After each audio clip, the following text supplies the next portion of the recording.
사랑하는 성도 여러분, 따뜻한 봄, 또 아름다운 봄을 잘 즐기고 계실 거라 믿습니다. 생기 가득한 봄에는 우리 신앙생활도 좀 더 생기를 얻어야 되는데, 그러려면 우리는 역시 예수님의 발자취를 더 좀 정확히 알고 깨닫고 따르려는 그런 의지와 결단이 있어야 생기도 같이 솟아나리라 믿습니다. 오늘은 예수님의 산상설교 가운데 마태복음 6장에 담긴 이야기 속에서 예수님이 가르치시고 안내하시고 또 이렇게 제시하시는 그 예수님이 보여주시는 그 방향을 우리가 따라가면서 또 눈길을 돌리면서 예수님이 이런 말씀을 왜 하셨을까를 좀 마음에 깊이 생각해보는 그런 시간이 되기를 바랍니다. 그래서 오늘은 마태복음 6장 한 장 하고요. 그 다음에 다음 주에 7장으로 넘어가도록 여러 가지 내용이 담겨 있긴 하지만 하나씩 살펴보고 지나갈 수 있게 되기를 기대합니다. 먼저 하나님의 말씀 본문을 좀 읽겠습니다. 마태복음 6장을 펼치시고 여러분도 읽으시기 바랍니다. 사람에게 보이려고 그들 앞에서 너희의 의를 행하지 않도록 주의하라. 그리하지 아니하면 하늘에 계신 너희 아버지께 상을 받지 못하느니라. 그러므로 구제할 때에는 외식하는 자가 사람에게서 영광을 받으려고 회당과 거리에서 하는 것 같이 너희 앞에 나팔을 불지 말라. 진실로 너희에게 이르노니 그들은 자기 상을 이미 받았느니라. 너는 구제할 때에 오른손이 하는 것을 왼손이 모르게 하여 내 구제함을 은밀하게 하라. 은밀한 중에 보시는 너희의 아버지께서 갚으시리라. 또 너희는 기도할 때에 외식하는 자와 같이 하지 말라. 그들은 사람에게 보이려고 회당과 큰 거리 어귀에 서서 기도하기를 좋아하느니라. 내가 진실로 너희에게 이르노니 그들은 자기 상을 이미 받았느니라. 너는 기도할 때에 네 골방에 들어가 문을 닫고 은밀한 중에 계신 네 아버지께 기도하라. 은밀한 중에 보시는 네 아버지께서 갚으시리라. 또 기도할 때 이방인과 같이 중언부언하지 말라. 그들은 말을 많이 하여야 들으실 줄 생각하느니라. 그러므로 그들을 본받지 말라. 구하기 전에 너희에게 있어야 할 것을 하나님 너희 아버지께서 아시느니라. 그러므로 너희는 이렇게 기도하라. 하늘에 계신 우리 아버지여, 이름이 거룩히 여김을 받으시오며 나라가 임하시오며 뜻이 하늘에서 이루어진 것 같이 땅에서도 이루어지이다. 오늘 우리에게 일용할 양식을 주시옵고 우리가 우리에게 죄 지은 자를 사하여 준 것 같이 우리 죄를 사하여 주시옵고 우리를 시험에 들게 하지 마시옵고 다만 악에서 구하시옵소서. 나라와 권세와 영광이 아버지께 영원히 있사옵나이다. 아멘. 너희가 사람의 잘못을 용서하면 너희 하늘의 아버지께서도 너희 잘못을 용서하시려니와 너희가 사람의 잘못을 용서하지 아니하면 너희 아버지께서도 너희 잘못을 용서하지 아니하시리라. 금식할 때에 너희는 외식하는 자들과 같이 슬픈 기색을 보이지 말라. 그들은 금식하는 것을 사람에게 보이려고 얼굴을 흉하게 하느니라. 내가 진실로 너에게 이르노니 그들은 자기 상을 이미 받았느니라. 너는 금식할 때에 머리에 기름을 바르고 얼굴을 씻으라. 이는 금식하는 자로 사람에게 보이지 않고 오직 은밀한 중에 계신 네 아버지께 보이게 하려 함이라. 은밀한 중에 보시는 네 아버지께서 갚으시리라. 너희를 위하여 보물을 땅에 쌓아두지 말라. 거기는 좀과 동록이 해야 하며 도둑이 구멍을 뚫고 도둑질하느니라. 오직 너희를 위하여 보물을 하늘에 쌓아두라.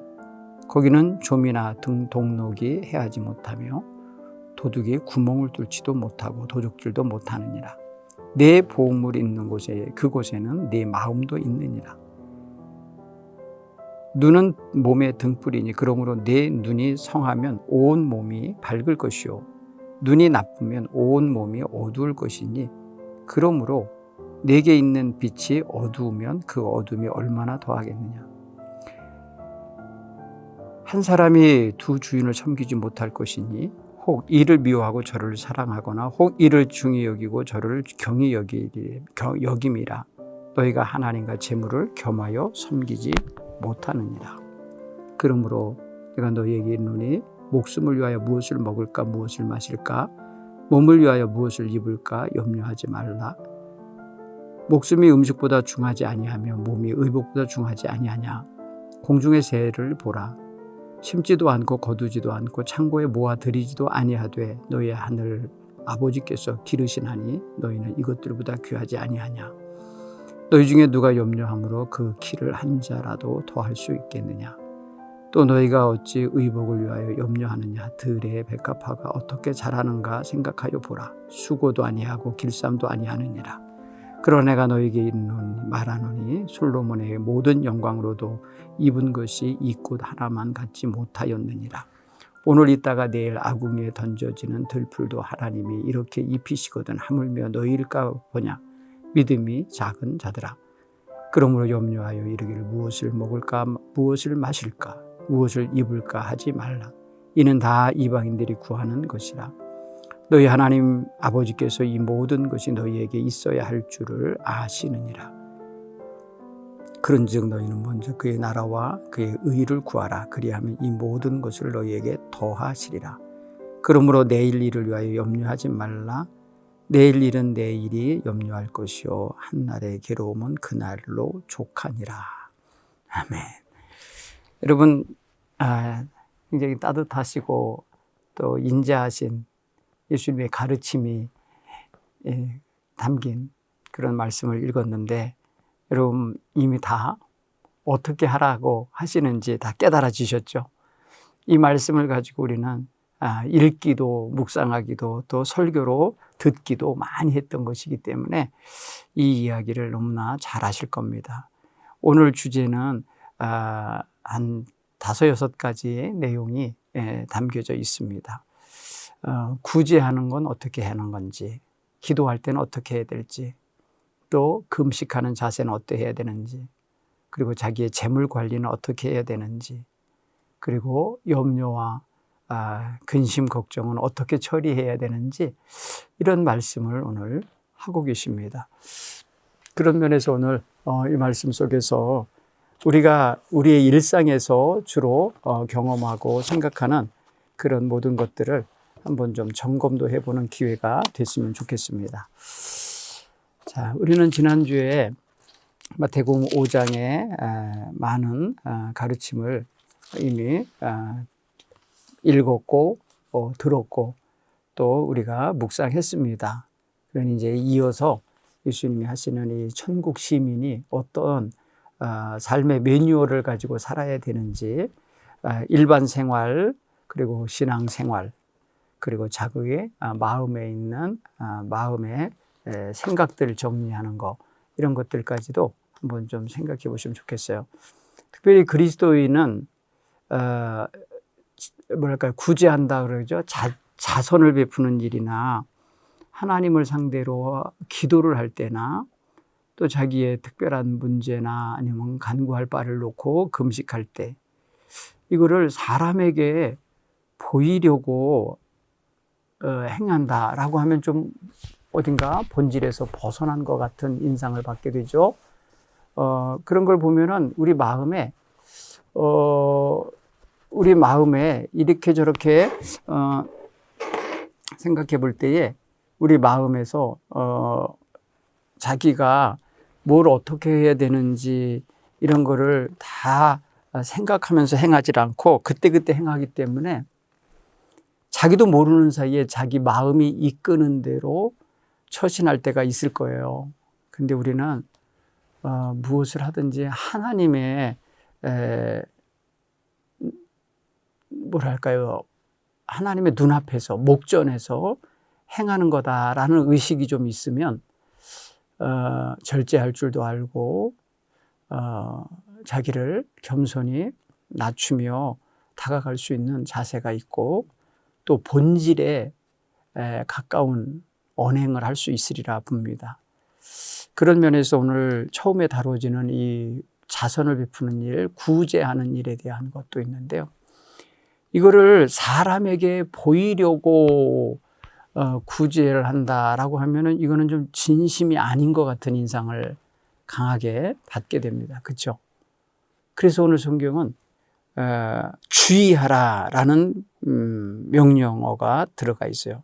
너희는 주의하라. 주님께서 주의하라고 하는 뭐랄까 경계령을 내려주시는데 이게 사실은 우리가 좀 마음을 써서 좀 행동해라 이런 의미예요. 주의를 기울인다는 건 유의하다, 뭐랄까요, 어떤 일에 주의를 기울이다, 뭐 이런 자세가 여기에 담겨 있는 건데요.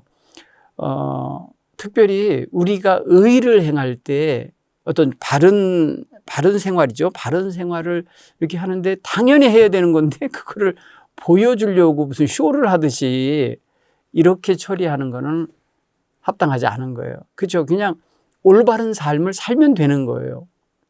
누가 보든지 안 보든지 보이려고 하는 건 그때부터는 글쎄 행동은 옳은지 몰라도 마음가짐은 옳은 게 아니게 돼버리기 때문에 조금 본질에서 벗어난 모습이 되지 않나 싶어져요. 그래서 이 의를 행하는 데는 이제 여기서는 예를 들은 게 이제 구제하는 일이지만은 뭐 올바르게 하는 일이야 우리의 삶 속에 많이 있잖아요. 그렇죠? 뭐 관용을 베풀고 또 자선을 행하고 또 어떤 의에 합당한 어떤 언행을 펼치고 하는 건 사실은 굉장히 당연지사예요. 그런데 이거를 보여주려고 나 의롭게 살아요, 나 바르게 사는 사람이에요, 뭐 이런 식의 어떤 어필을 하기 위한 그런 태도가 거기에 숨겨져 있다면 그건 좀 어딘지 모르게 좀 부족한 모습도 느껴지는 그런 거다. 근데 오늘 성경 보면은 이렇게 행하지 말라고 하시는 이유가 있어요. 여기에는 보니까 이제 하늘에 계신 너희 아버지께 상을 받지 못하리라 이렇게 표현해서, 물론 의를 행하면 무슨 상이 따라온다고 하면 좀 그것도 상을 기준으로 해서 행동한다고 하는 것은 의도가 다분하죠. 상 받기 위해서 하는 게 돼버리니까. 근데 하나님 앞에 옳다함을 얻고 그래 너 잘했다라고 하는 참 잘했어요라는 스티커 하나 받는 것 애들처럼 그런 걸 생각한다면 이제 이해는 돼요. 어떤 면이 되냐면 우리의 칭찬이요, 우리의 삶에 대한 인정하심이 될 테니까요. 근데 아버지께로부터 받는 이 상은 잃어버린다는 거예요. 왜? 사람들에게 이미 옳다고 인정받는 데 초점을 두고 행동했기 때문에 그렇다는 거죠. 자, 이거 여러분 다 무슨 일인지 알겠죠?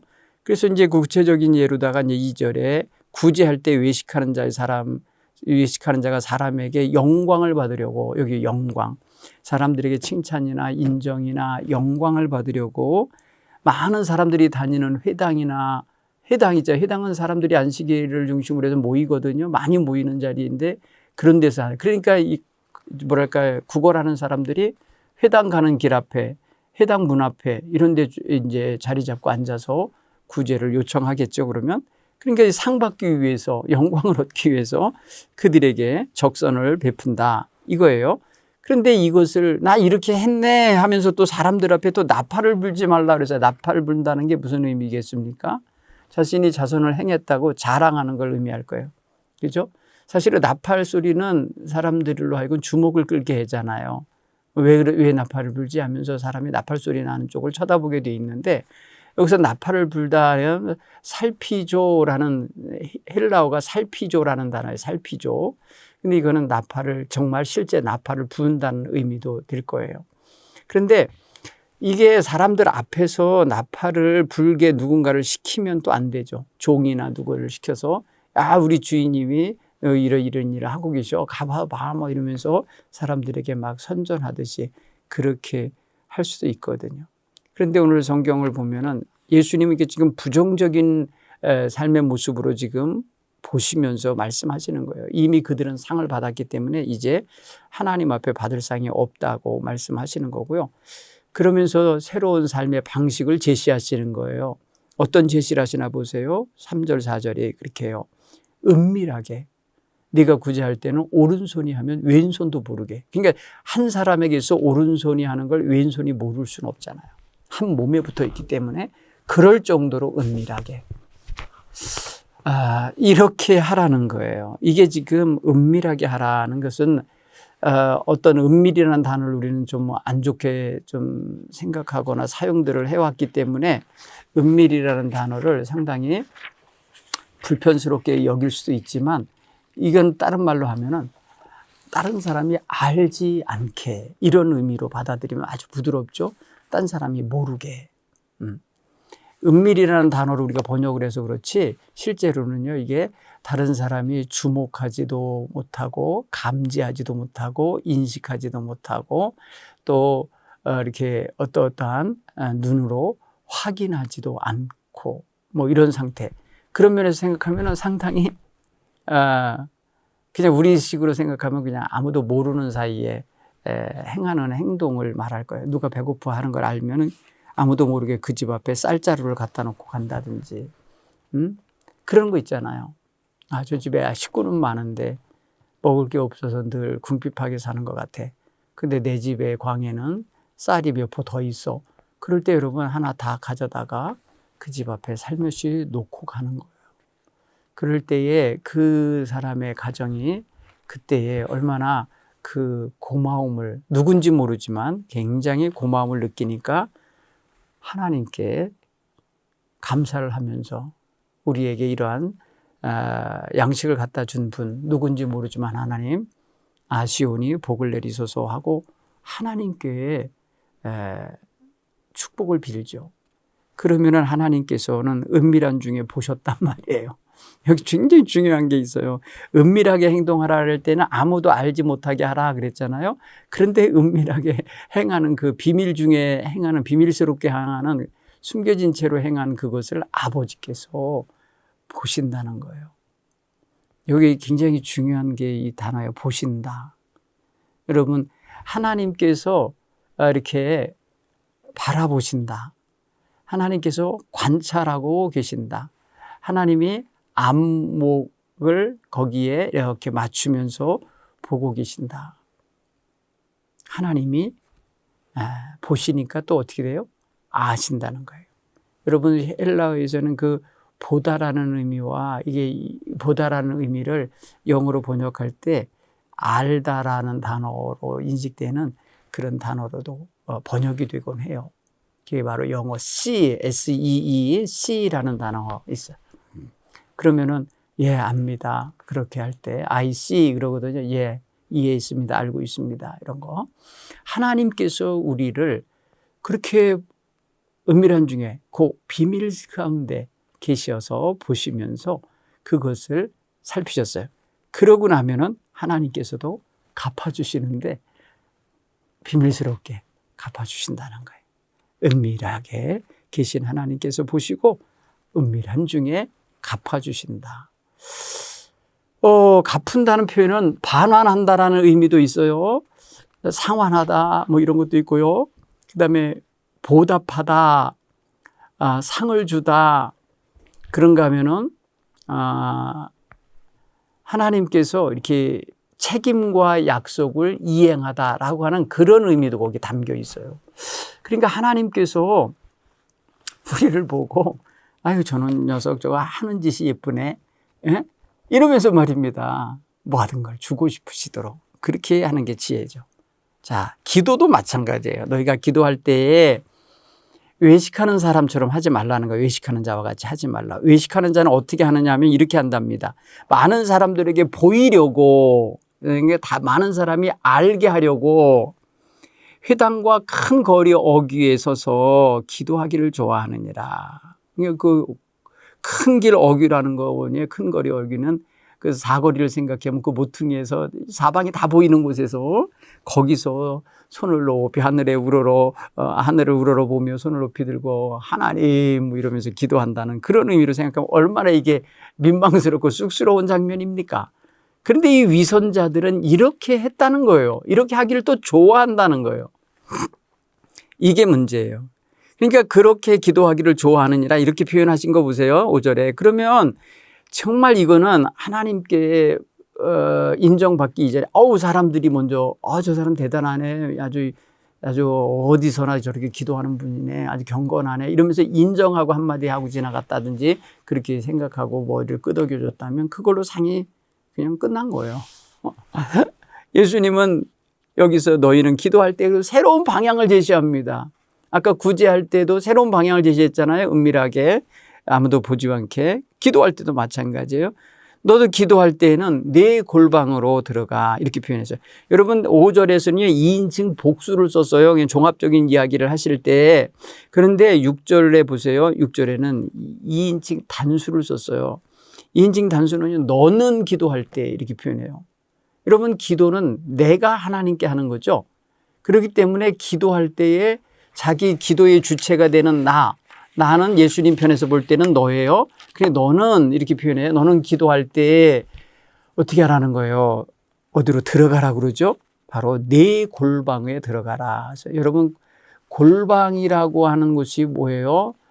타메이온이라고 하는 헬라어에 담겨 있는 그런 창고 같다고 그럴까요? 헛간 내지는 작은 방.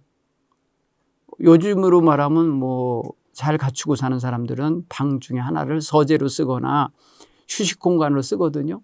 그런 데를 의미하는 거예요. 개인적인 공간.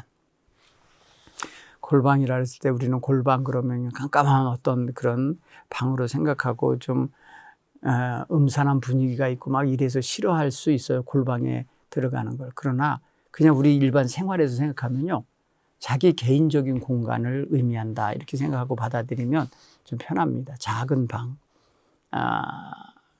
사사로이 자기만 가서 쉴 수 있고 할 수 있는 그런 곳. 그래서 농부들 같은 경우는 그게 여러분 이제 집 곁에 있는 창고나 곡물 창고 이런 데도 의미할 수 있어요. 그렇게도 해석이 돼요, 실제로. 조금 이제 책도 보고 자기 연구도 하고 묵상도 하는 사람은 서재도 있다면 서재가 되는 거예요. 자, 이렇게 가서 뭐 하라는 거예요? 들어간 거 좋아요. 그 다음에 뭐 하라고 했어요? 문을 닫고. 여러분 보세요. 골방이라는 공간으로 들어가라. 분리가 되는 거예요. 일반 많은 사람들하고. 많은 사람이 보는 곳이 아닌 곳이고요. 들어가서 문을 닫아라. 문을 닫으면 어떻게 돼요? 그 안에 누가 있는지, 거기서 무슨 일이 있는지 그것도 안 들리고 안 보이는 거죠. 그러면서 누구에게 기도하라 그러냐면 은밀한 중에 계신 네 아버지께 이렇게 표현했어요. 그러니까 은밀한 중에 계신 네 아버지께 그런 거 뭐냐? 크립토스라고 하는 이 숨겨진 아니면 그 감추어진 비밀의 자리에 계신 하나님. 이런 걸 의미하는 거예요. 그래서 여러분 구약 성경이나 신약 성경에 보면 하나님의 계신 곳은요. 그냥 뭐 이렇게 펑퍼짐하게 퍼져 있는 곳 아니면 많은 사람이 있는 곳 그런 데가 아니더라고 보니까. 은밀한 장소 내지는 산이라든지 어떤 이렇게 동굴이라든지 골방이라든지 이런 데서 하나님의 사람들을 만나시는 것이 있어요. 회막이라든지 이런 데요. 그래 보면은 조금 다시 다르죠. 자, 그러면은요, 은밀한 곳에 계시는 너희 아버지께서 비밀스럽게 은밀한 중에서 보고 계신 크립토스한 그 공간에서 하나님이 어떻게 돼요? 보시고 들으시죠. 기도라는 것은요. 기도하고 있는 거니까 아까도 표현했지만요. 그 본다는 의미는 주의 깊게 관찰하시는 거, 바라보시는 걸 의미해요. 그래서 그럴 때는요. 주의 깊게 바라보는 건 눈으로만 보는 게 아니라 귀로도 그의 음성과 그의 간구하는 소리와 눈물 흘리는 소리와 탄식하는 소리와 다 들으시는 거예요. 이 하나님께서 어떻게 하신댔어요? 성경 보면은 갚으시리라 이렇게 표현해서 6절에 갚으시리라. 갚는다라고 하는 거 여러분 이게 사실 갚는 거는요 의무와 어떤 책임이 주어진 사람이 그것을 이렇게 되뇌어 놓는 거죠. 그러니까 빚을 졌으면 빚을 갚아야 되는 거예요. 그 다음에 약속을 했으면 약속을 이행해야 되는 거예요. 어떤 책임이 있으면 책임을 수행해야 되는 거거든요. 이런 의미가 돼요. 갚아주시라는 것은요. 그렇다고 보면 하나님께서 우리의 기도를 들으시면 응답하실 책임이 있으신 거예요. 갚아주셔야 될 아버지로서의 마음이 있으신 거예요. 그래서 이거에 대하여 하나님께서 갚아주실 것이다 라고 하는 건 이행해 주실 것이다. 들어주실 거, 응답해 주실 것이다. 이렇게 표현하는 거예요.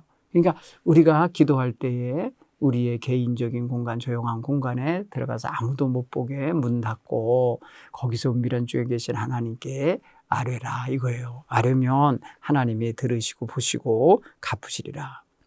또 두 번째 제시해 주시는 게 뭐예요? 중언부언하지 말라. 이거는 뭐냐? 공허한 말로 되풀이하지 말라는 뜻이에요. 중언부언. 그러니까 중은 그 거듭 중자죠. 거듭해서 말을 하지 말고 부언해서 첨가해 갖고 자꾸 말을 붙여넣고 이렇게 하지 말고 그러니까 그러니까 이제 안 해도 되는 말, 군더더기 같은 말을 많이 붙여서 기도할 수 있어요.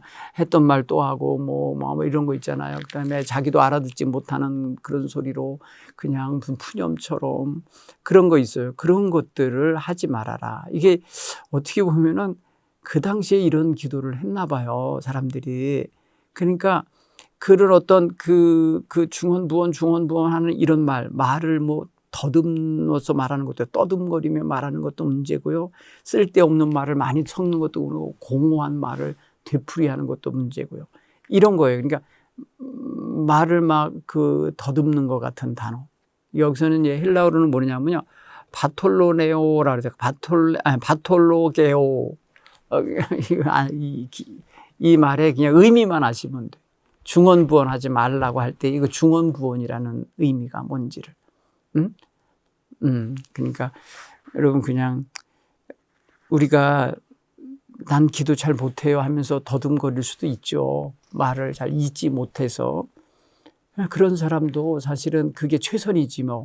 그런데 중언부언할 때 어떤 공허한 헛된 말을 되풀이하거나 반복하거나 쓸데없는 말을 자꾸 기도에 넣거나 하는 이런 것들은 우리 성숙한 기도의 사람에게는 해당하지 않는 모습이다. 그러므로 이것을 자꾸 이렇게 하는 이유는 기도가 길어져야 되기 때문에 길게 만드느라고 이런다는 거예요. 길게 말해야, 오래 해야 뭐 이런 차원에서 접근하기 때문에 그렇게 되는 거예요. 여러분, 우리는 말이 많다고 해서 그 말이 진실이 되거나 더 의미가 깊어지거나 그렇진 않아요. 그러니까 그 핵심을, 그 심중에 있는 핵심적인 말을 바르게, 올바르게, 정확하게 해야 중요한 거지. 말을 많이 장황하게 군말을 많이 섞어서 하는 그런 말, 그거 우리도 대화 중에도 아유 왜 그래 핵심만 말해 이렇게 우리가 답답해 하잖아요. 근데 이제 예수님은 하나님께 기도할 때 어떤 청원을 드릴 때 하나님 다 보고 아시는데 거기에 많은 군더더기 붙이는 말 그냥 안 해도 되는 그런 덧붙이는 말들 해가면서 하나님을 설득해 보려고 애쓰는 이런 태도 하지 말라는 거예요. 그냥 하나님께 집중하고 하나님 제 사정, 제 아픔, 제 눈물을 보시옵소서. 제가 지금 이렇게 아픕니다. 뭐 이렇게 지금 하나님께 문제를 가지고 왔습니다 하면서 아주 간단 명료하게 하면서 그 다음에는 하나님께 아뢰고 이제 들으세요지. 하나님께 귀를 기울여야지. 중언부언하는 말만 계속하고 하나님의 말은 전혀 귀에 기울이지도 않고 그냥 그러다가 가면 어떻게 하겠어요. 그죠? 그래서 여러분 오늘 8절에 보면 예수님이 이렇게 일갈하시는 거예요. 그러므로 너희는 그들을 본받지 말라. 너희 구하기 전에 너희에게 있어야 할 것을 하나님 너희 아버지께서 아시느니라. 뭔지 아시죠? 너무 간단하잖아요. 보세요. 그렇게 중언부언하고 군더더기 말로 그냥 하나님을 설득하려고 계속해서 말 이어가고 막 이러지 말라는 거예요. 그냥 하나님께 고하고 하나님이 너희에게 이미 필요한 게 뭔지 뭘 구하러 온 건지도 알고 계시다는 거잖아요. 여러분 이게 믿음이에요. 믿음이 있어야 기도도 짧게 간단하게 멋지게 그렇게 하고 하나님께 깊이 묵상하면서 기다릴 수 있는 거예요. 말 많이 하면서 있는 사람이 오히려 더 믿음 없어 보여요. 어쩌면 정말 불안해서 그러는 거예요. 그러지 마시고 정말 하나님 앞에 깊이 있는 그 간구를 아뢰시고 하나님이 들으심을 믿고 응답을 기다리는 자세로 하나님 앞에서 깊이 교제하며 다가설 수 있기를 바랍니다. 그러면서 예수님이 가르쳐 주신 기도가 아주 간단하지만은 아주 깊은 넓고 깊은 주기도문, 주님의 기도를 가르치신 거예요. 너희는 이렇게 기도하라. 하늘에 계신 우리 아버지여 이름이 거룩히 여김을 받으시오며. 그러니까 하나님 앞에 기도할 때 너희는 이렇게 기도하라 할 때 제일 먼저 하늘에 계신 우리 아버지의 이름이 거룩히 여김을 받기 원합니다 하며 하나님께 기도하라는 거예요. 하나님, 오늘 제가 하나님 앞에 나왔습니다. 하나님 이름을 부를 때 그 이름 높이 영광 받으십시오. 제 마음으로 하나님 거룩하게 영광 돌리며 존경하는 마음 드립니다. 이렇게 하면서 거룩히 여김을 받게 하옵소서라고 하는 단어 속에는 하나님의 이름이 신성하시며 거룩하고 정결하심을 내가 고백합니다. 그 거룩함을 그대로 하나님께서 받으시옵소서. 이렇게 하면서 내 입을 통해서 내가 하나님의 이름을 거룩하게 부르고 있음을 나타내셔야 돼요. 이웃집 아저씨 이름 부르듯이 하는 거 아니잖아요, 우리는. 그죠?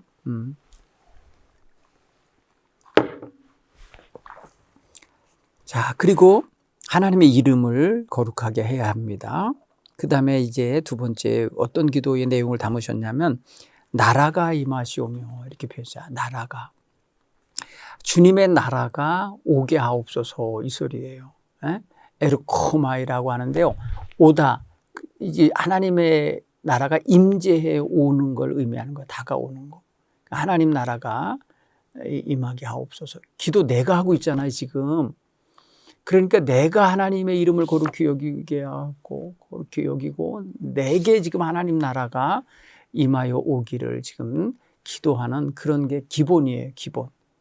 물론 내게 오면 내 가정에도 내가 사는 나라에도 임하시는 것이지만은 당장은 지금 가장 1차적인 하나님 나라가 임재해 오기를 원하는 자리는 나예요, 나의 마음, 나의 심령, 나의 자리입니다. 그리고 뜻이 하늘에서 이루어진 것 같이 땅에서도 이루어지이다. 그래서 하나님의 뜻이 이루어지옵소서 이거 기도합니다. 여러분 이게 뭐예요? 이루어진다라는 게 뭐예요? 하나님의 뜻이 이루어지면 하나님의 뜻대로 뭔가가 성립되고 형성되고 창조되어지고 이루어지는 걸 의미하잖아요. 그러니까 하나님의 일이 내게서 시작되기 원합니다. 내게서 실행되기 원합니다. 내 안에서 하나님 당신의 놀라운 뜻이 성취되기 원합니다 라고 하는 하나님의 있던 그 뜻은요 하나님의 계획하신 바 뜻하신 바 의지와 하나님의 그 주권적인 어떤 그런 계획이 그 명령이 내게서 이루어지기를 원하는데 어떻게? 하늘에서 이루어진 것처럼. 여러분 하늘은요 여기서 하늘이라고 표현했잖아요. 우라노라는 단어지만은 시제는 천국이죠. 하나님이 다스리시는 천국에서 이루어진 것처럼 내게에서도 또 내가 사는 이 땅에서도 이루어지기를 원합니다 라고 하면서 지금 아주 하나님 나라와 이 땅이 같은 상태가 되기를 원하는 거예요. 여러분 이게 얼마나 큰 기도인지 아시죠? 여러분 이 나라에 정말 하나님 나라가 하나님의 뜻이 이루어지는 이런 상황을 놓고 기도한다? 여러분 이게 우리가 보통 하는 기도가 아니죠. 그래서 주기도문에 담은 엄청난 기도 내용은 이렇게 큽니다. 또 보세요. 우리에게 일용할 양식을 주시옵고 라고 기도합니다. 일용하다는 것은 뭐냐, 매일의 양식을 의미하는 건데, 양식은 말 그대로 빵 조각이에요, 음식이에요, 양식이에요. 그죠? 생계에 대한 거예요. 오늘날로 말하면 생활비라고도 이해할 수 있을 거예요. 생활의 필수품을 말을 하는 거예요. 근데 이것을 날마다 공급되게 되기를 원하는 거예요. 그러니까 뭐냐, 먹고 사는 것 때문에 근심하지 않고, 먹고 생계 때문에 곤고함에 처하지 않도록 그런 삶을 살기 원하는 거죠. 이거 기본적인 거예요. 생존의 욕구는요, 우리의 기본 욕구입니다. 생존을 위한 기도예요, 사실은 이게. 그렇기 때문에 이게 오늘에 필요한, 오늘의 생존 양식, 오늘의 생존에 필요한 기본적인 필수 조건을 주님 앞에 구하는 거예요. 그런 의미에서 보면 너무나도 여러분 인간적이죠. 너무나도 아주 그러니까요, 1차원적이지 않습니까? 이건 그러나 필요한 거예요. 아까 여러분 하나님의 뜻과 하나님 나라가 나에게 임하게 하옵소서, 아주 고차원적인 기도라고 한다면 이거는 정말 내 이 육신의 삶의 기본 바탕이 되는 거예요. 물론 여기서 이제 일용할 양식을 조금 더 깊이 연구하면서 구하는 내용으로 따지면 뭐가 들어있으냐면 말씀, 그날에 내가 따라가야 할 말씀, 그날 내가 지켜야 할 하나님의 귀한 생명의 말씀을 구하는 자세도 여기에 포함이 될 수 있을 겁니다. 조금 이거는 조금 좀 승화시킨 차원에서요. 그 다음에 또 기도하는 내용인데, 우리가 우리에게 죄 지은 자를 사하여 준 것 같이 우리 죄를 사하여 주옵시고, 죄 사하는 일에 있어요. 용서받는 거. 여러분, 우리를 용서하시옵소서. 여기서 보면은요, 그 1인칭 복수예요. 다 이 기도자가 기도하는 이게 이제 기도 내용이 공동체 기도로서 지금 주신 거기 때문에.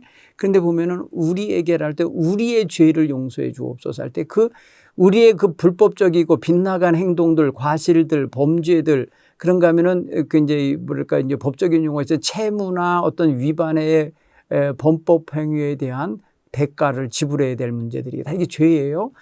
이 죄와 잘못된 삶에 대하여 용서해 주시옵소서라고 표현한 건데, 그 용서는 우리에게 있어서 뭐가 되냐면 우리에게서 떠나보내 주옵소서, 그 죄가가. 그 다음에 우리를 이제 뭐랄까요, 그 우리에게 이렇게 부과되어지는 그 압박되는 거 있잖아요.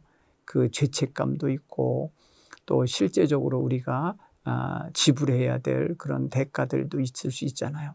이런 것들 속에서 자기가 해방되기 원하는 마음을 여기 담아서 기도하는 건데, 이게 참으로 하나님 앞에서 우리 도저히 우리 스스로가 이 죄악에서부터 떠나지도 않고 끊어지지도 않아요.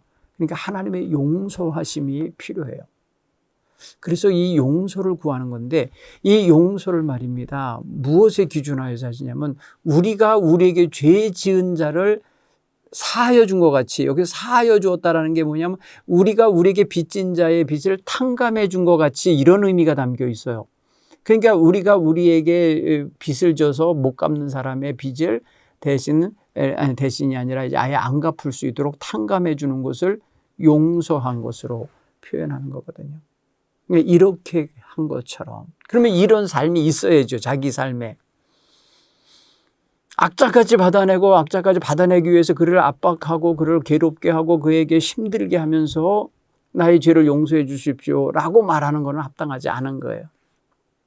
그러니까 우리에게 빚진 자를 자유케 하고 해방시켜주고 거기서부터 억압에서부터 벗어나게 해주는 이런 마음을 가지고 행한 삶을 가진 자라면, 하나님 나에게도 나의 죄를 용서해 주옵소서라는 것이 아주 합당한 그러한 간구가 될 수 있겠죠. 그런데 이렇게 살아내지 못하는 사람이 하기에는 너무나 힘든 거겠죠. 그러니까 결국에는 어디를 보게 만드느냐? 우리의 삶을 보게 만들어요. 우리가 평소의 삶에 이러한 삶을 실천하며 살아야 되겠다라는 것이 아주 강한 가르침으로 담겨 있어요. 또 우리를 시험에 들게 하지 마시옵고 다만 악에서 구하시옵소서 했어요. 여기 여러분, 우리를 시험에 들게 하지 마시옵고, 마치 우리가 무슨 시험에 들도록 하나님이 만드시는 게 아니거든요. 근데 우리가 그 유혹, 시험에 이렇게 뭐랄까요, 끌려 들어감으로써 거기에 빠져드는 거죠. 그런데 보면은 우리가 이게 시험이라고 하는 페이라스모스라는 이 단어는요, 사실은 우리를 유혹하는 죄의 유혹이 있어요. 그런가 하면 우리도 모르게 우리에게 닥쳐와지는 재해나 어떤 그 고통, 불행 같은 것도 여기에 포함돼요. 이런 것에 빠지지 않게. 그러니까 우리를 불행하게 하지 말게 하옵소서라는 말도 되고, 우리를 죄의 유혹에 빠져들지 않게 해 주옵소서, 우리를 시련이나 어떤 시험에 이렇게 빠져들지 않게 해 주옵소서라는 단어인데, 이게 여러분 해석의 여지가 많은 단어예요. 그래서 여기 하나님 우리로 하여금 고생길에 들어가지 않게 하옵소서, 이런 것도 돼요. 우리로 하여금 역경에 빠지지 않게 하옵소서, 불행에 빠지지 않게 하옵소서라는 단어도 되는 거예요. 그러니까 여러분이 앞으로 기도하실 때, 주기도문을 암송하고 묵상할 때 시험에 들게 하지 마옵소서 할 때는 사탄의 어떤 시험과 죄의 유혹만이 아니라 우리의 삶에 예기치 않게 닥쳐오는 불행과 역경과 재난과 그다음에 어떤 이러한 모든 고통에도 빠지지 않게 해달라는, 그런데 이끌어들여지지 말게 해달라는 거예요. 이끌려 들어간다는, 끌려 들어가는 걸 말하는 거예요. 에이스페로라는 단어인데요, 이거는 끌려 들어가는 거예요. 내가 힘이 없어서 그냥 끌려 들어가는 거 있잖아요. 막 잡혀서 이렇게, 그런 상태를 의미하는 거예요. 누군가가 말하면 데리고 막 들고 들어가면 때 그냥 자기도 모르게 밀려 들어가 버리는 그런 것을 의미하는데, 그렇게 되지 않게 해달라고 기도하고 있다는 것이에요. 참 아주 넓은 의미가 담겨 있어요. 다만 악에서 구하옵소서라고 표현했는데, 구하다, 구출해내다, 위험에서 끌어내달라, 휘레오마이라는 표현인데, 그 말은요, 우리로 하여금 이렇게 어딘가에 이제 한번 빠지면 위험해지는 거고 아주 못 나오게 되는 건데, 거기서 건져내달라고 하는 거예요. 구렁텅이나 이런 데서 막 수렁 같은 데서 빠졌을 때 건져내달라는 그런 의미가 담겨 있어요. 악으로부터, 여기 악이라고 하는 굉장히 넓은 의미로 포네로스라는 단어를 썼는데요, 나쁜, 불건전한, 악한, 또 괴로운, 그다음에 고통을 주는 그 부정한 불법의 이런 단어가 또 들어있어요. 그렇게 생각해 보면은 우리 마음속에 우리로 하여금 악으로부터 자유케 되기 위해서는 우리 주님의 손길, 눈길이 늘 우리를 지켜주시며 이끌어내 주셔야만 가능하다는 거예요. 그렇게 생각해 보면 오늘 예수님이 가르치신 이 기도의 가르침은 너무 좋은 거예요. 너무 귀해요. 그러면서 이제 하나의 토를 달아서 14절, 15절에서 어떤 말씀을 해주냐면, 의문을 가질 만한 것이 하나 있었잖아요. 아까 용서에 대한 것. 너희가 사람의 잘못을 용서하면 너희 하늘의 아버지께서도 너희 잘못을 용서하려니와, 너희가 사람의 잘못을 용서하지 아니하면 너희 아버지께서도 너희 잘못을 용서하지 아니하시리라. 여기에 이야기에 이 선후를 보면 우리의 행동이 선이야. 사람이 살아가는 삶의 모습이 먼저. 만일 너희가 용서하면, 이때 여러분 이 뭐뭐 하면이라고는 조건 문장이잖아요. 여기서 보면은 그 조건 문장의 주체가 누구냐? 나예요. 우리예요. 그러니까 우리가 먼저 용서하고, 우리가 먼저 베풀고 탕감하고 하는 이런 자세의 삶이 좀 있어야 되는 거예요. 그러니까 여러분, 누군가가 여러분에게 잘못을 했다 그러면 그 사람에 대하여 반드시 복수하려고 하는 마음을 가지면 안 되고, 기본적으로 용서하고 시작하셔야 돼요. 힘들지만은 용서하셔야, 그게 하나님 앞에 바로 서는 자세예요. 굉장히 어려운 거예요. 그래서 용서를 하면 천부께서도 용서해 주시고, 용서하지 아니하면 천부께서도 용서하지 않을 것이다 라고 하는 이 주님의 가르침을 마치 편말처럼 가지고 살아야 돼요. 굉장히 부담스럽죠. 물론 하나님은 저는 그래도 용서해 주실 거라고 생각을 하는데, 그렇다고 해서 여러분, 나는 내 마음대로 다 살고 하나님께는 용서받고 싶어 한다? 그렇게 되는 격이 돼버려요. 그렇기 때문에 걸맞게 하려면, 우리 걸맞는다고 표현하기보다는 좀 합당하게 살려면 우리는 분명 우리도 우리에게 잘못한 이들이 있을 텐데 용서해 주며 사는 이런 삶의 자세가 꼭 우리에게도 있어야 되겠다라는 사실이에요. 자, 그다음에 이제 금식하는 문제를 다루셨어요. 금식이라고 하는 게 여러분 해보셔서 알겠죠. 금식이 뭡니까? 예? 자기 자신에게 있어서 어떤 금식이라는 것은 자기 스스로 먹는 것을 금하는 거, 절제하는 거 아니겠어요? 그런데 이런 금식을 하면은 당연히 몸에 기운이 없고 금식하다 보면은요 좀 초췌해 보이고 막 그래요. 아파 보이기도 하고. 그런데 이 금식을 나 금식하네 하면서 외식하는 자들이 슬픈 기색을 드러내면서 사람들에게 자기가 금식함을 알게 하는 거. 그래서 얼굴을 흉하게 한다고 그랬어요. 얼굴을 흉하게 한다는 걸 침울하게 하는 걸 의미하겠죠. 그거는 근데 벌써 하나님께서 읽으실 때는 외식한다라고 보신다는 거예요. 여러분 흉하게 함으로써 어떤 뭐랄까요? 그 자신의 마음을 좀 이렇게 괴로워한다는 것을 표시하는 거 아니겠어요? 그러니까 평안한 상태의 얼굴을 망가뜨리는 거예요. 흉하게 한다는 것은.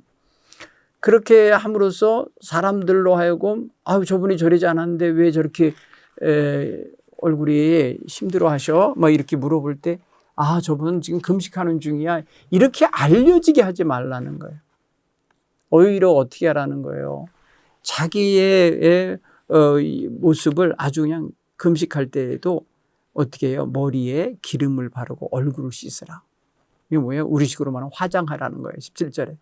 예수님께서는 지금 당시에 외식하는 자들이 하는 금식 행위를 보면서 너무 가증스럽고 너무 형식적이고 너무나도 뭐랄까요? 사람들에게 인정받으려는 어떤 그런 표정 연기 같이 보이는 거예요. 예수님은 그렇게 하지 말라는 거예요. 너희는 금식할 때에도 깔끔하게 머리를 빗고 머리를 감고 기름을 바르고 그다음에 얼굴을 씻으라. 얼굴을 씻는다는 건 세수하라는 거고 세수하다 보면 이제 나름대로 이제 정리하는 거 아니겠어요? 그래서 금식하는 자처럼 보이지 않게 사람들에게 금식하는 자처럼 금식하는구나라고 하는 걸 알 수 없도록 평상시와 똑같은 모습을 보이면서 사는 게 중요한 거예요. 오직 금식하는 건 누구만 아느냐?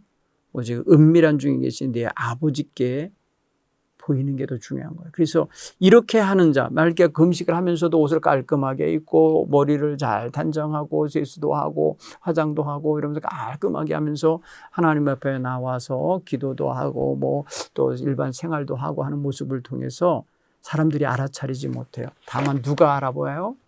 은밀한 중에 보시는 오늘 성경 표현에도 그랬어요. 18절에 보면은요. 내 아버지께 은밀한 중에 보시는 네 아버지께서 갚으시리라 그랬어요. 은밀한 중에 보신다고 자꾸 표현했어요. 그러니까 여러분 은밀한 중에 보시는 그 하나님의 눈에 우리가 들어가는 게 더 중요한 거지 사람들에게 들어가는 게 사람들 눈에 주목되는 게 중요한 게 아니다. 이런 차원이에요. 자, 오늘 이 지금 4가지 가르침 있었죠. 3가지. 구제할 때, 기도할 때, 그 다음에 금식할 때 모습, 사람들에게 의존하지 말라. 자, 그 다음에 이제 4번째 가르침 뭐예요? 재물이죠. 보물을 땅에 쌓아두지 말라라고 하는 예수님께서 아주 단언도직입적으로 말하는 거예요. 너희를 위한다라는 의미는 우리가 잘 알죠. 자신들의 장래를 위하여, 내일을 위하여,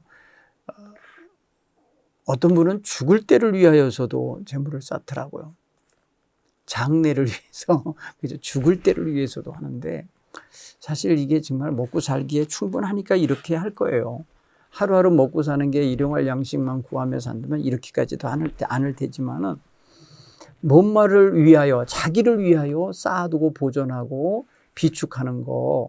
그러니까 자기의 재물, 부의 일정 부분이 잉여로 한쪽에 쌓이는 것을 의미하는 거예요. 비축이라고 표현할 수 있죠. 그렇게 하면은 이게 비축해 놓는 이것이 당시에는 뭐였냐면 실제적인 눈에 보이는 재물이었어요. 오늘날은 통장 계좌에 숫자로다가 들어있지만은 녹슬지 않죠. 근데 당시에는 이게 뭐랄까요. 청동기 문화다 그러면 동으로 만들었을 거예요. 예. 그러면 시간이 지나면요, 그렇게 녹이 쓰는 거예요. 그러면 부식이 돼갖고 나중에 이게 얇아지거나 부서지면은 돈 가치가 없어요.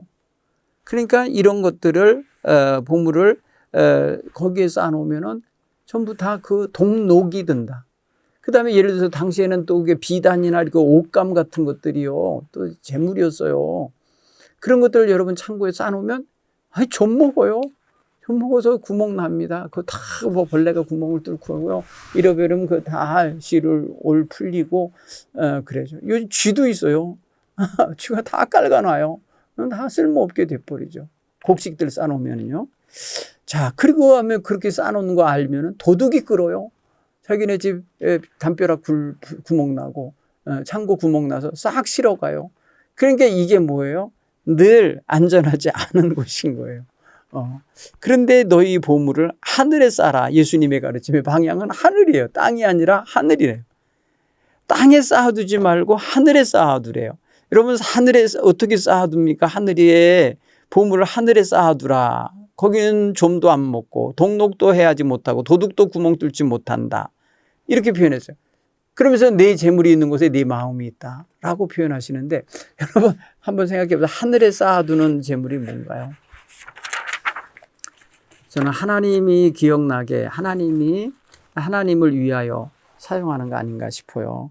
하나님은 가난한 자에게 베푸는 것을 하나님께 빚지는 거라 여기서 빚 갚은 마치 채무자처럼 여기셔서 갚아주신다는데, 우리가 쌓아둘 것이 많을 만큼 그 정도로 있다면 우리는 하나님에게 내어드리는, 하나님의 뜻을 위해서 사용하는 그런 모습으로 하늘에 쌓는 자세가 필요하지 않을까 싶어요.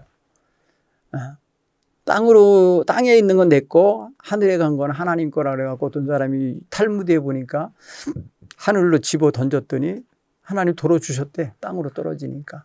그게 다 내 거야. 그리고 그냥 하나님께 드리는 행위를 그런 식으로 문자적으로 하늘에 있는 건 하나님 거, 땅에 있는 건 내 거 뭐 이런 식으로 했다는데, 우리는 그게 아니고 하나님의 뜻에 맞게 그 물건, 재물이 가도록 하는 게, 흘러가도록 하는 것이 사실은 하늘에 쌓아두는 방식이 아닐까 이런 생각이 들어요.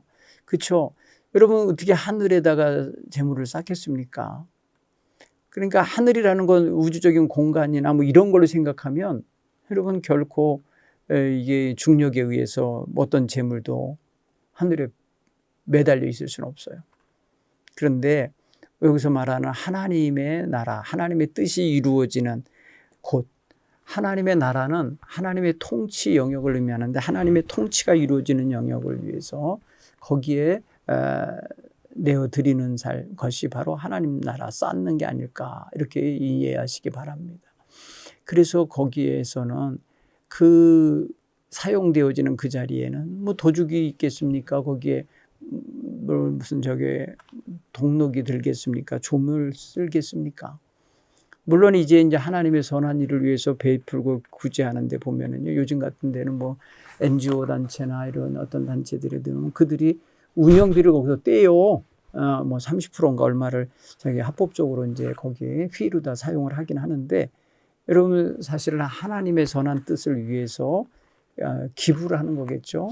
세상을 향하여 사회에 기여하는 돈으로, 또 어떤 그 헌물로 사용되어지게 하는 거죠. 그러나 하나님께서 직접 친히 관여하시는 영역으로 내어드리라는 거죠. 자기가 주관자가 되는 자리에 창고가 아니라 그렇게 하라는 거예요. 그래서 우리가 보면 보물이 있는 곳에는 네 마음도 있다라고 표현하는데, 그 보물, 재물이 있는 곳, 보통 재물이 있는 곳은 어디예요? 창고라고 그런 말이에요. 사람들은 일반적으로 눈에 보이는 창고에도 넣기 때문에 늘 마음이 창고에 가 있는 거예요. 그러면 정말 어떻게 보면 하나님 앞에 나와 예배할 때도 창고 걱정을 할 거고, 어디 여행을 하면서도 창고 걱정을 할 거고, 그럴 수밖에 없죠. 근데 여러분, 베푸는 게 참 좋은 일이다, 이렇게 생각이 되죠. 자, 그 다음에 또 근심 걱정하지 말라고 말씀을 하고 있어요. 성경은 정말 우리에게 굉장히 중요한 가르침을 주시는데, 근심과 걱정이 너무 많으면 우리는 세상을 한 걸음도 못 나가요. 하루도 편히 못 살아요. 근데 우리는 어차피 말입니다, 한 치 앞도 모르는 인생인데 근심과 걱정의 삶의 방식을 갖고 살면 하루도 편하지 않을 거예요. 그러나 맡기고 편안한 마음을 갖는 법은 뭐예요? 하나님의 주관하실 것을 의지하고 거기에 의탁하고 맡기면서 살아가면 하루를 살아도 평안히 살지 않을까 싶어요. 여러분, 어린 아이들은 어려서는 뭐 근심 걱정이 뭐 있겠어요. 엄마 아빠만 있으면 됐죠. 그때가 제일 믿음이 좋은 때 같아요. 그런데 이제 조금씩 자라면서 세상사 알고 이런저런 거 이제 느끼고 경험해 보면서 우리 엄마 아버지도 이제 저기 믿을 수가 없어. 약하신 분이야. 능력이 없어. 뭐 제한적이요. 뭐 이런 걸 하다 보면은 이제 자기가 뭔가를 해야 될 때가 됐을 때 근심거리가 막 생기는 거예요. 그렇죠. 인간적으로 물질로 해결해야 된다든지 뭐로 해결해야 될 일들이 벌어질 때 특히 더 그럴 거예요.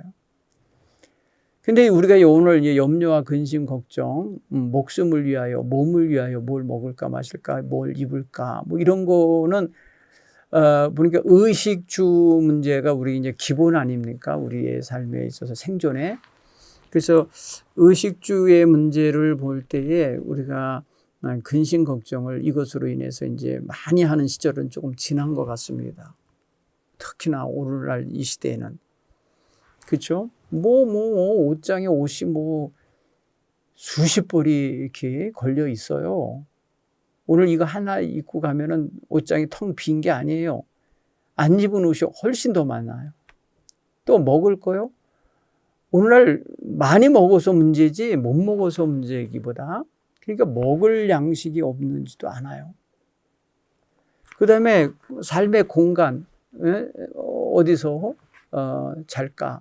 어디서 누울까? 집이 없어서 근심하는 사람 혹 있을 수 있어요. 다만 그것도 상대적인 거예요. 남이 큰 집, 좋은 집 있는데 나는 좁은 집, 단칸방에 살아. 이런 것 때문에 불편해서 힘들어하는 거는 있을 수 있어도 물론 노숙자나 집 없는 사람들도 있지만 그 사람들도 엄밀히 따져보면 갈 곳이 있어요. 보호소도 있고 가족이 있는데 뛰쳐나온 곳일 수도 있고 막 그래요. 그런데 오늘 가만히 생각해 보면 우리는 뭘 먹지? 뭘 마실까? 뭘 입을까? 이런 염려에서는 사실 해방된 시대가 아닌가 싶은데 그런데도 아직도 거기에 얽매여서 살고 있다라고 한다면 오늘 이 가르침을 좀 마음에 새기셨으면 좋겠어요. 하나님께서는 이미 공중의 새, 들의 꽃 이런 것들을 키우듯이 우리를 더 잘 살피시고 도와주실 것이라고 하는 예수님 당시 2000년 전에 가르침이긴 하지만 우리는 이미 그것이 다 이루어진 세상에 살고 있어요. 그러면 더더욱 예수님 시대의 사람들보다 더 근심 걱정이 없어야 돼요. 그래서 예수님이 가르치신 것처럼 너희는 먼저 그의 나라와 그 의를 구하라 라고 하는 이 예수님이 먼저 하라고 하는 일을 할 수 있는 그런 어떤 생활 여건, 문화 여건을 가진 사람들이다.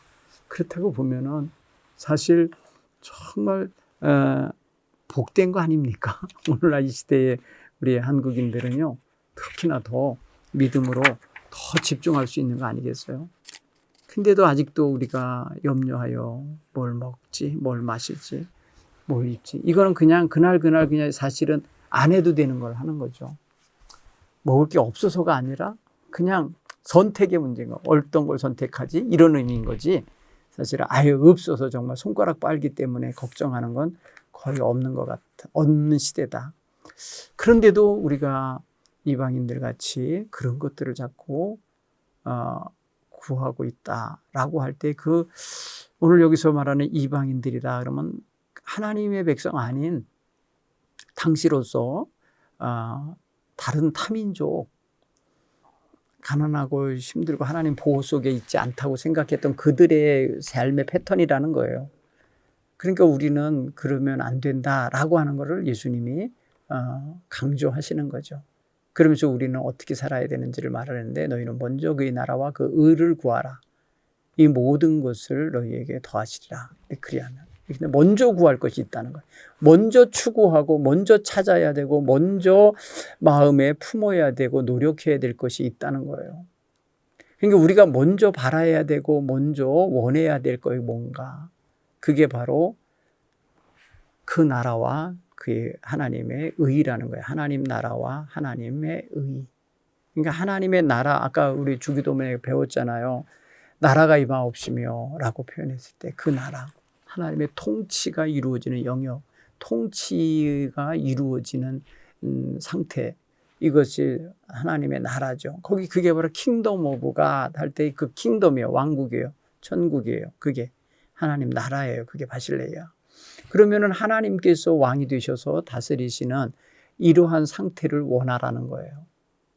그리고 우리가 그의 의를 이루는 거 한다면, 그 의라는 게 뭐예요? 하나님께서 올바르게 판단하시고 올바르게 여기시는 거, 하나님이 정당하다고 가치를 부여하시는 일들, 하나님께서 이렇게 의롭다 이렇게 칭의해 주시는 이런 삶의 방식과 그런 삶의 모습을 추구하고 살라는 거예요. 그러니까 굉장히 1차원적인 걸 구하지 말고 3차원적인 차원의 4차원적인 정말 인간다운 삶을 살라고 요구하는 거예요. 여러분, 뭘 먹을까 마실까를 매일 구하는 게 뭐예요? 짐승이 그러잖아요. 하루 종일 말입니다. 먹을 거 구하러 다니는 거 아닙니까? 그렇죠? 물론 사랑도 하고 짝도 지기도 해서 알도 낳고 막 새끼도 키우지만은, 여러분 들짐승, 산짐승들 보세요. 하루 종일 멧돼지를 먹을 거 찾으러 다니는 거예요. 그런 거 생각해 보면 우리가 그런 일차원적인 동물적인 삶을 너무 그거를 삶의 중심에 두고 살면 인간답지 못한 거잖아요. 그러니까 예수님이 우리에게 너희는 먼저 그의 나라와 의를 구하라라고 하는 건, 이거는 인간만이, 정말 고차원의 인간만이, 그리고 영적인 존재로서 하나님과의 교제 속에 사는 사람만이 할 수 있는 일이다. 그래서 염려는 내일이 하게 하라. 그렇게 말씀을 하시는데, 내일이 그때 가면 또 내일은 염려는 내일로 하고 오늘의 염려는 오늘로 족하고 이렇게 해서 좀 구별 짓고 살아요. 왜냐면 내일은 안 온 거거든요, 아직.